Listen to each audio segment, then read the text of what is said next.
In Part 1's ending, Kimmy had learned that her superiors at the adult entertainment club, Body and Delinda, had kidnapped her younger sister, Sylvie, only to get back at her. The kidnapping of Sylvie had been ordered by their boss, Jules, who wanted to punish Kimmy for her recent actions against the business and also to ensure that there would be a replacement entertainer for the club, since Kimmy was so adamant on leaving. Eliminating all the obstacles in her way, Kimmy keeps searching for her sister until she finally learns that Sylvie has been brought to the club in a drugged state. Since Body and Delinda are no longer on the scene, another performer named Felicia is given the responsibility of preparing the girl for a performance that very night, and they basically plan on selling her out to interested clients. Fortunately for Kimmy, she finally makes an alliance with Horace Bellary after she has no option but to trust him, and she tells him about everything that has been going on at the club and also about how her sister has been kidnapped.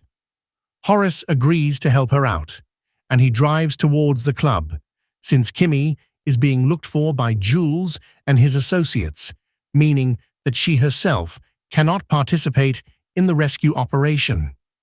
Her close friend and aide throughout her adventures, Angel, happens to be inside the club, and it is he who sees a drugged Sylvie being brought in.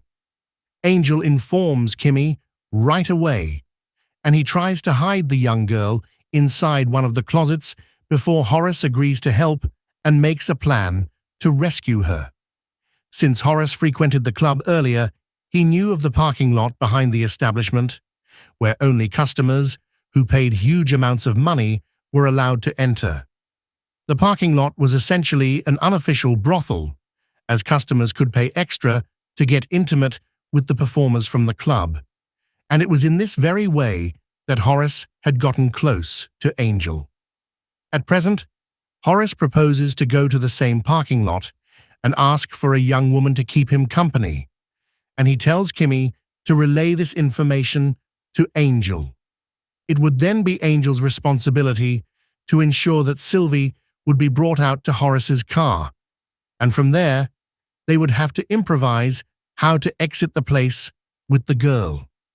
As this plan kicks off, Angel gets caught by the guards at the club, and he is locked up inside the closet.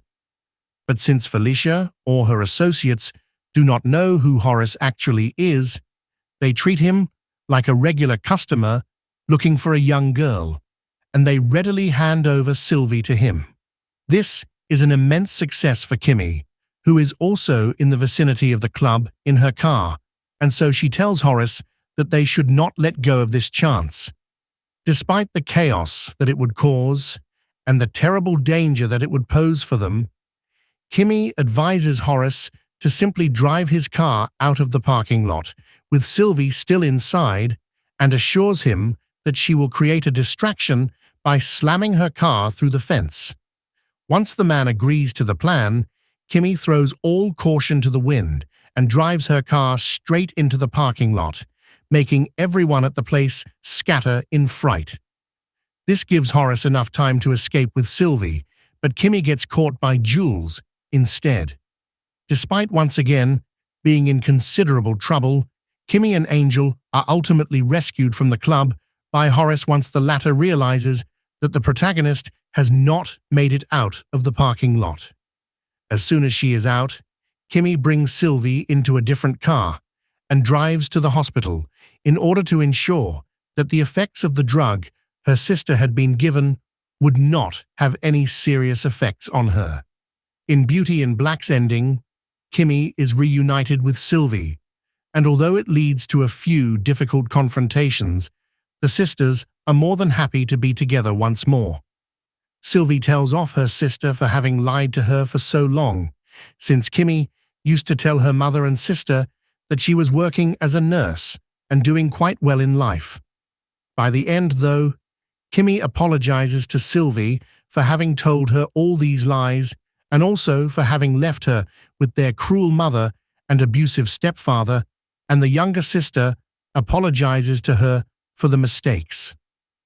What twist does Horace pull out of his hat? During his second rescue operation, when he saves Kimmy and Angel from Jules and his goons, Horace suddenly falls sick, and the exact reason for it is not made clear. It could be that the news about his trusted henchman Jules secretly running an operation with his brother Norman, that too dealing in immoral industries like a strip club and a prostitution racket, is too much for Horace to handle. Plus, he also learns from Jules at this point that Kimmy had thrown Roy out of the hotel window, and although he genuinely dislikes his son, this is also perhaps too much of a shock for the elderly man. However, it could also be that Horace has been suffering from some ailment for some time now, and the exact reason for it is not made clear. It could be that the news about his trusted henchman Jules secretly running an operation with his brother Norman, that too dealing in immoral industries like a strip club and a prostitution racket, is too much for Horace to handle. Plus, he also learns from Jules at this point that Kimmy had thrown Roy out of the hotel window, and although he genuinely dislikes his son, this is also perhaps too much of a shock for the elderly man. However, it could also be that Horace has been suffering from some ailment for some time out in her life, and also specifically strip his wife and sons of their inheritance, and it is because of this that he wants to marry the protagonist. Can Horace's family stop him from executing his plan? Although the marriage proposal is a huge surprise for Kimmy, she does eventually agree to it, not only because of the enormous wealth that will come her way, but also to protect herself and her sister from the other Bellary family members. Horace had already asked Varney to fix an appointment with a council of lawyers and a judge at his house, where he would have seemingly cut his sons out of his will. But now, he changes the location of this meeting to the private hospital, where he is undergoing treatment. And in order to prevent anyone unwanted from reaching the spot, he even employs a private security team to guard the hospital wing. Out of sheer luck, Olivia happens to visit the hospital on the same day to attend a charity event, and she happens to come across her ex-husband's name on the patient's plaque in front of a ward. She is alarmed by the fact that Horace is sick and in the hospital, but is unable to get any more information from the doctor attending to his health. This is when she calls up each of the Bellary family members and also their henchmen, like Jules, and informs them about Horace's condition. Since none of them actually knew about the patriarch's recent actions, all of them come to the hospital to find out what is going on, but are unable to access the wing until Varney and the lawyers reach the place. Varney is also shocked to find out that his client has suddenly decided to marry, which would cut out everyone else, including his beloved Charles, from the inheritance, and so he sneaks out and informs them about the development.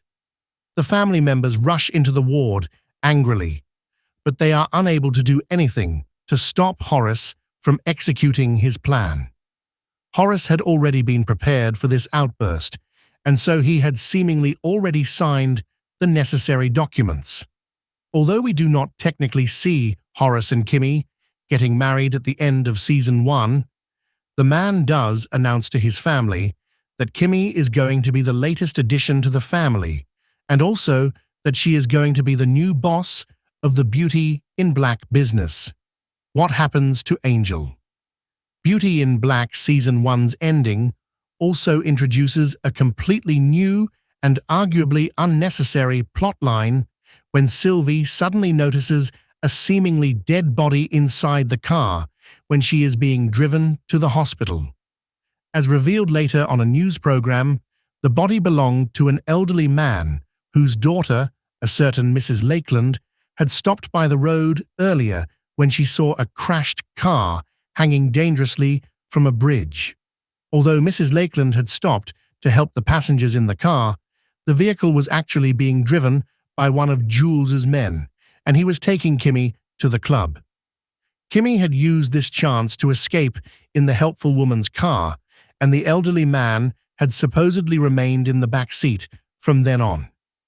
The elderly man happened to suffer from diabetes, meaning that he died because he did not receive the daily dose of insulin, and nobody noticed his presence in the car earlier because he also could barely speak due to his dementia.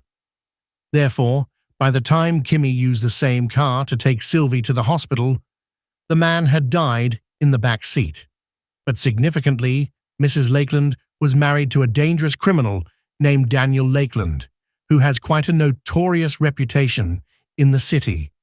Thus, when Angel learns about this connection in the news program, he immediately realizes that the body needs to be removed and all connections with Kimmy need to be erased.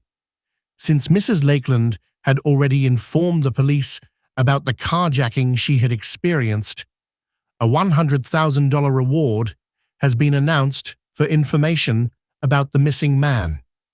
In the end, Angel tries to remove the dead body from the car, which has been sitting in the parking lot at the hospital, but he gets caught in the act by two police officers, who had apparently been waiting for the perpetrator to arrive.